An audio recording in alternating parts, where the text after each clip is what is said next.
नमस्कार.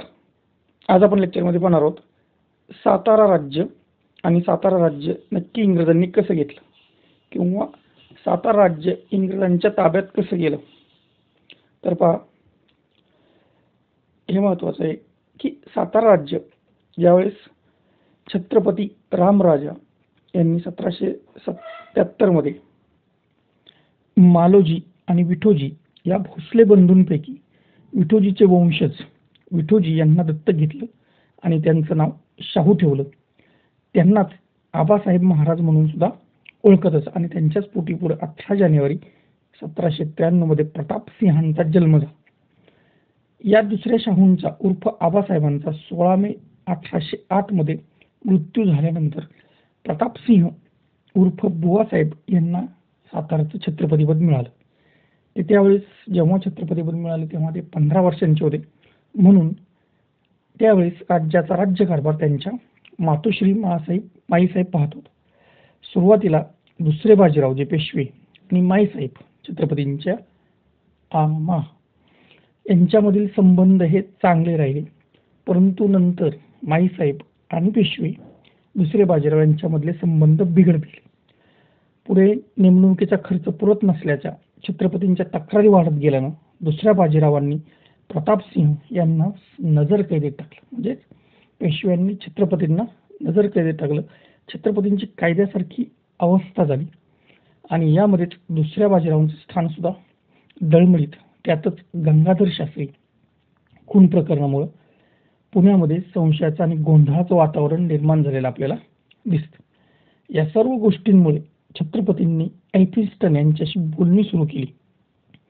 एल्फिन्स्टन यांना ही सर्व परिस्थिती माहिती होती, म्हणूनच एल्फिन्स्टन यांनी डायरेक्ट सातारा राज्याची संकल्पना उचलून धरली आणि आष्टीचं युद्ध होण्या अगोदर म्हणजे 11 फेब्रुवारी 1818 रोजी एल्फिन्स्टन यांनी आपल्या जाहीरनाम्यातच म्हटलं होतं, बाजीराव पेशव्यांच्या कैदेत असलेल्या सातारच्या महाराजांना आम्ही मुक्त करू. जे पेशव्यांनी छत्रपती प्रतापसिंहांना कैदेत टाकलंय त्यांना मुक्त करण्याचं काम आम्ही करू असं एल्फिन्स्टनने सांगितलं. त्यांना आणि त्यांच्या कुटुंबांना सुखानं आणि वैभवानं राहता येईल एवढं राज्य सुद्धा आम्ही देऊ, म्हणून आम्ही सातारचा किल्ला सर करू, म्हणजे पेशव्यांवर आम्ही आक्रमण करू आणि तिथे महाराजांचा झेंडा उभारू.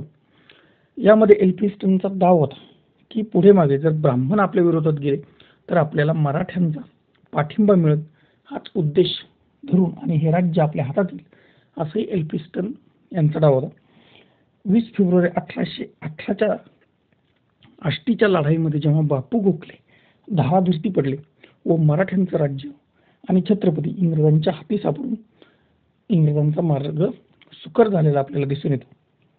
9 मार्च 1818 रोजी मराठ्यांचे छत्रपती प्रतापसिंह यांना आपल्या लवाजम्यासह साताऱ्यात आणण्यात आलं आणि साताऱ्यामध्ये त्यांच्या राजघराण्याला शोभेल असं थाटामाटात त्यांचं सातारामध्ये आगमन झालं, त्यांचं स्वागत झालं. त्यावेळेस हे होते राजे किंवा छत्रपती, त्यांना एक आनंद झाला. त्यांना नक्की काय घडलंय हे काय कळलं नाही किंवा यातलं राजकारण एल्फिन्स्टनचं राजकारण हे प्रतापसिंहांना समजलं नाही. सातारचं राज्य हे 14 पेट्यांचं संस्थान म्हणून ओळखलं जायचं. याच्यात 14 पेट्यांमध्ये निरास्थळ, शिरवळ, वाई, रोहिडेखोर, जावळी सुभा, कराड, दक्षिण कोकण, खटाव प्रांत, मानदेश, फलटण परगणा, विजापूर प्रांत, मिरज प्रांत, पन्हाळा प्रांत, रायबाग आणि कागल असे 14 पेट्यांचं राज्य म्हणून हे सातारचं राज्य ओळखलं जायचं. एल्फिन्स्टन हा एक मुरब्बी राजकारणी होता. त्यांनी जरी प्रतापसिंहांची त्या राज्यावर किंवा सिंहासनावर प्रतिष्ठापना केली असली तरी स्वरूप आता छत्रपतींचं फक्त गादीपुरतं राहिलं होतं. छत्रपतींची जागा राजानं घेतली आणि ग्रँड डफ याला रेसिडेंट म्हणून साताऱ्यास नेमण्यात आलं. अशा रीतीनं मराठेशाहींचे पूर्णतः पंख छाटण्याचं काम हे एल्फिन्स्टननं केलं, परंतु त्यावेळी ते जनतेच्या लक्षात आलं नाही. सातारच्या राज्यातील ग्रँड डफ यांच्या सल्ल्यानुसारच हा कारभार चालत होता. परंतु पुढे काय झालं, 1823 मध्ये ग्रँड यांनी सातारा सोडल्यानंतर 1824 मध्ये खानदेशचे कलेक्टर जॉन ब्रिग्ज हे ग्रँडच्या ठिकाणी रुजू झाले. यावेळी प्रतापसिंहाचे आणि ब्रिगचे संबंध सुद्धा ग्रँड प्रमाणेच राहिले. 1827 नंतर लेफ्टनंट कर्नल आर्चिबाल्ड रॉबर्टसन यांची नेमणूक झाली. यांचे संबंध छत्रपतींशी किंवा प्रतापसिंहांशी चांगले होते, पण 1832 साली आलेले लॉर्डविक व प्रतापसिंह यांच्या संबंधांमध्ये जरा तडे जाण्यास सुरुवात झाली. प्रतापसिंहाने आपल्या हद्दीतील सर्व जहागीरदारांवर आपला अधिकार असावा असं त्यांना सांगितलं, परंतु हे सर्व जहागीरदारांबरोबरच इंग्रजांनी आधीच वेगवेगळे करार केले होते, तह केले होते. त्यामुळे प्रतापसिंहांचा अधिकार या जागीरदारांवर पोहोचत नव्हता. आणि ही गोष्टच शेवटी प्रतापसिंहांना आवडली नाही. आपण फक्त नामधारी छत्रपती किंवा राजा होतो असं त्यांना वाटलं. पुढे बाळाजी पंत नातू यांनी केलेल्या कारस्थानामुळे प्रतापसिंहांवर वेगवेगळे आरोप करण्यात आले. ते आरोप होते, इंग्रज सरकारला हिंदुस्थानातून उठाव करण्यासाठी प्रतापसिंह हे गुप्तकट रचत आहेत. सातारा येथे ठेवलेल्या इंग्रजी पलटणीतील देशी अंमलदार शिव गुलामसिंह व गुलजार मिश्र यांनी त्यास फिटवलं आहे प्रतापसिंहाला. तसंच जोधपुरात असलेले अप्पासाहेब भोसले यांच्याशिवाय इतरत्र फितुरीचा पत्रव्यवहार प्रतापसिंह करत आहेत. गोवा येथील पोर्तुगीजांशी असाच फितुरीचा पत्रव्यवहार सुद्धा प्रतापसिंह यांनी केलेला आहे. भाऊ अप्पासाहेब यांचा छळ केला आहे. कित्येक उत्पाती माणसांच्या नादी लागून यांनी ब्राह्मणांची मने दुखवली आहेत.